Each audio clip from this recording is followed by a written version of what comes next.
It's a mess in this attic, lot going on, but there ain't no need to panic. Come on up and join, we getting wild, getting manic. Spitting truth for all you fanatics. Every week got something new to say. Ain't no filter, this shit coming straight from the brain. It's coming straight from the brain. Yeah, it's coming straight from the brain.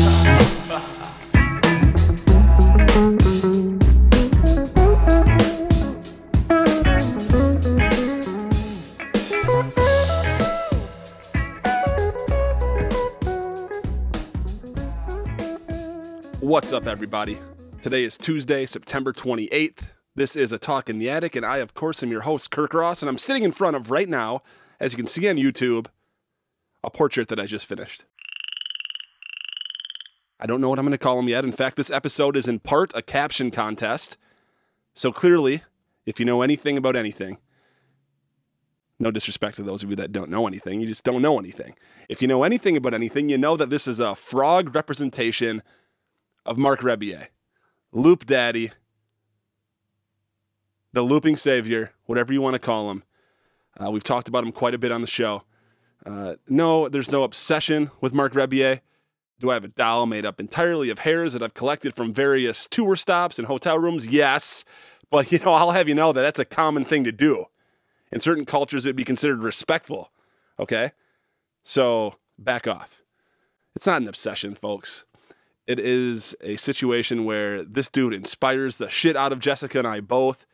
During COVID, when we were all homebound, we could rely on Marc's Sunday streams to get us through. It was almost like a church service, and I don't mean that sacrilegiously, but we took it that way. It was some time where we could meditate, we could listen to good music, we could hear some ridiculous improvisational comedy, but always in those comedy acts, there's always some level of self-reflection, and Marc constantly urges his people to get up and create, do what you got to do, love yourself, love your friends, be kind. That's a message, and that's what really resonates well with Jessica and I both.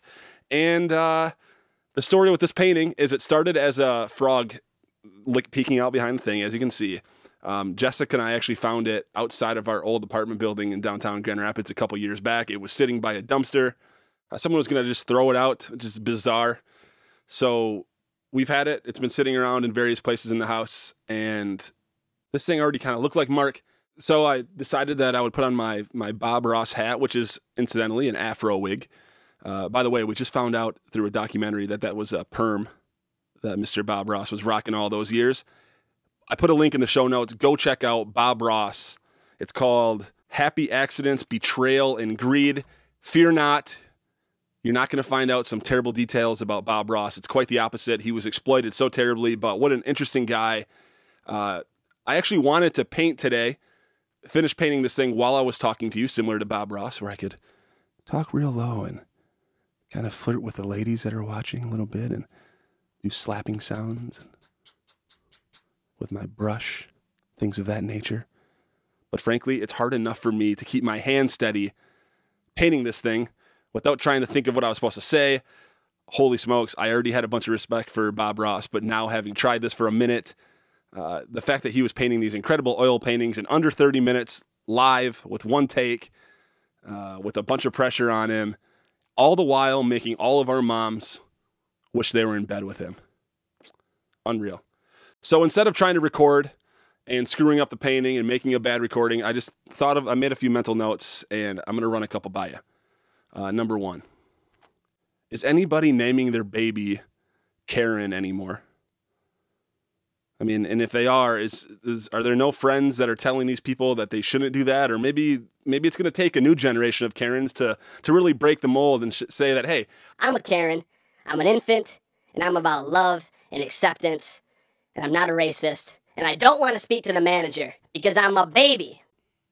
Maybe that's what we need. I don't know. The question is, are there any new Karens being born? And if the answer is no, which I suspect, then at what point will there start to be Karens born again?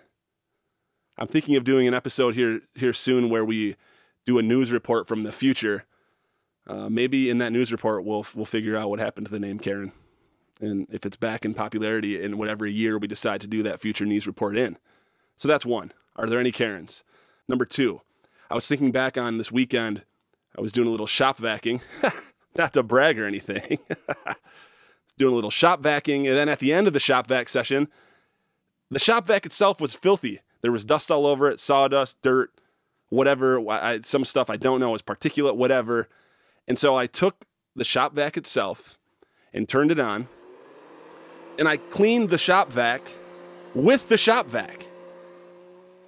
And it made me think in that moment if there was any chance that the shop vac really identifies with a cat. And then I started thinking, are there other self-cleaning instruments of cleaning? And I guess power washers, I guess you could do it. But I don't know, I thought the image of a shop vac being the cat of cleaning instruments is a funny one. I have a feeling Mitch Hedberg, if he were still here, would probably agree with me on that. Okay, third thing. I started the final session of this painting this morning before I recorded, and I put a nicotine pouch in. Have you guys had a nicotine pouch? I think I went to buy a lighter. I shit you not. I went to buy a lighter at a gas station, and the clerk told me, with the purchase of a lighter, you can get some free nicotine pouches. What a shrewd way to get non-nicotine users addicted to nicotine, right? I want a lighter, and they gave me free nicotine.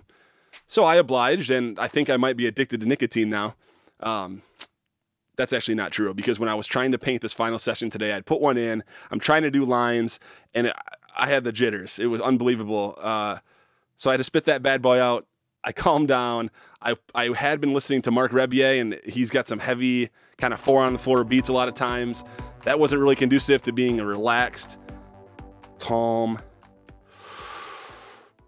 Bob Ross type, where my brush is one with me, just like my penis is one with your mom. Okay, that's a joke about Bob Ross being sexual, being a sex symbol. I don't really mean anything negative about your mom.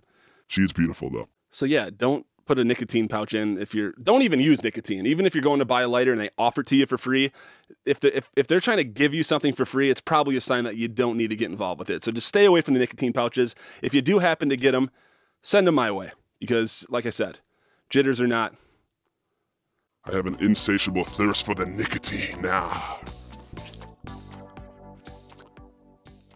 I'm rambling. Check this one out on YouTube if you're not already, because I'm now going to put a time lapse together. You're going to see the whole process from the beginning of this painting all the way to the end.